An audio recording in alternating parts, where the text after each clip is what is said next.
Today I wanted to go over some tips and tricks to get you sniping better in Modern Warfare 3. This will also help with other CODs as well, but this is the most recent one, so it's probably the one you're playing. I've been sniping since the original Modern Warfare 2, that is when I first got into it, and these are some of the tips and tricks that I've learned throughout the years that has made me into the sniper I am today. Class setups are also really important as well. You have to figure out which guns work best for your playstyle and how you're trying to play at that very moment in time.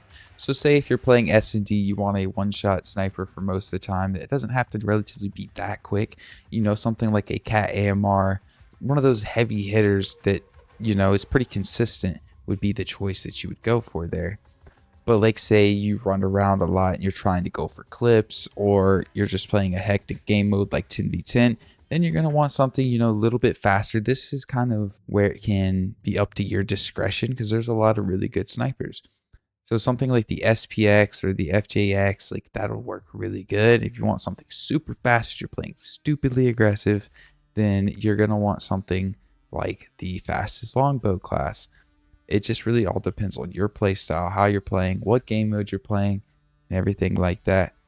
And I also want to talk about the builds for snipers. So most of the time, depending on what sniper it is, you're going to want to build them for ADS speed. So this one, for instance, it does have a lot of attachments for ADS, but we also do have this for a little bit extra damage. Something like the SPX, it doesn't lack a lot in the power department.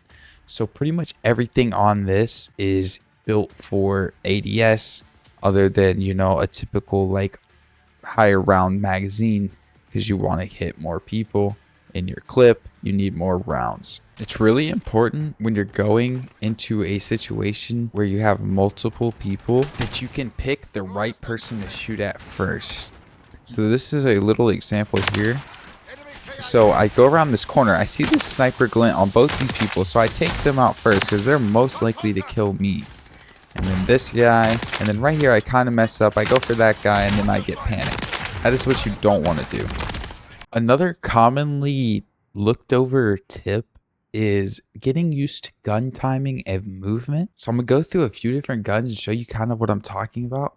So basically what I mean by timing is like your ADS speed, how long it takes for your gun to cock back and chamber another bullet and everything like that. Every gun is different, and especially with the movement and everything that you got going on, if you're jumping around, sliding, going sprint to fire, it's going to affect those ADS times significantly. So you have to get used to all of that. It's gonna take some time. And with this gun, I'm not going to be moving around as fast, and my ADS is not going to be as good. So you kind of have to take that into account with your play style and how you snipe. We'll switch over to the Signal 50, and this is kind of a heavy hitter ADS speed in the middle-ish, and you know, you can shoot a little faster with it and stuff. Something like the longbow, for instance, one of the faster guns in the game. It's just, you know, you have to get used to the timing of everything.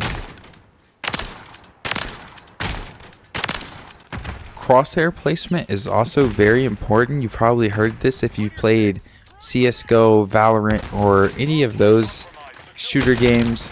It is still very important in Call of Duty. As you'll see right here, I turn around, I go back because I realize they're going to be pushing the point. And I line up my crosshair in this area and kind of just wait. And I let the enemies funnel in, and they just kind of walk into my crosshair there. So I don't have to do much work with reacting later on and figuring out where I need to aim. I just put it there, wait for them to come, and I can get my kills easily. This clip is kind of show the same thing, but this comes along with the map knowledge as well. I know where they're going to be spawning. I know how it's going to go, so I start to line up my crosshair with where I know the enemy is coming, and it just helps me get one step ahead. It's also a smart idea to focus on centering. If you don't know what centering is, you have a little white dot in the middle of your screen. That is your crosshair. You want to try to line your crosshair up on your enemy like that, and then all you have to do is aim in and shoot, and you should hit your shot.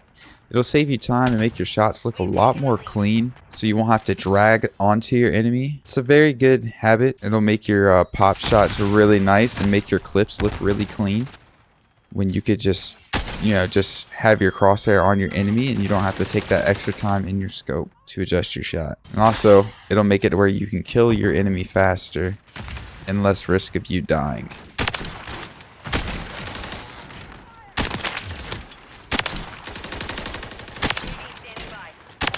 I was just explaining that and I hit a clip. Let's go.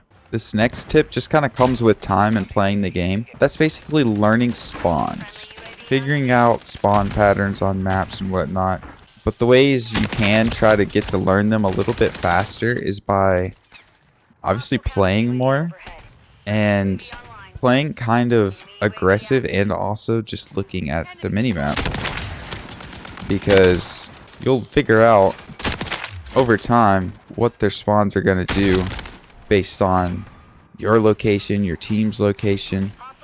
You could judge which path you need to take if you want to find people, and yeah, that'll ultimately, get you into a spot where you can catch the enemy off guard, and you'll be able to probably kill them a little bit easier by catching them off guard, and it'll help you hit sniping clips if that's something you want to do. It is very good practice to go into a private match and play up against some recruit bots. Just focus on some of these tips and tricks that I've shown you, and it'll definitely improve your gameplay by a lot. I'm going to go through and show you my keyboard and mouse settings that I have here, and as well as controller settings that I did get from FaZe Scope. But for my keyboard and mouse settings, I play on 800 DPI with a 10.20 mouse sensitivity. And I do have the custom sensitivity per zoom on. All the sniper scopes and whatnot right here, I have it at 1.08. It feels good to me, so you can give that a try if you would like.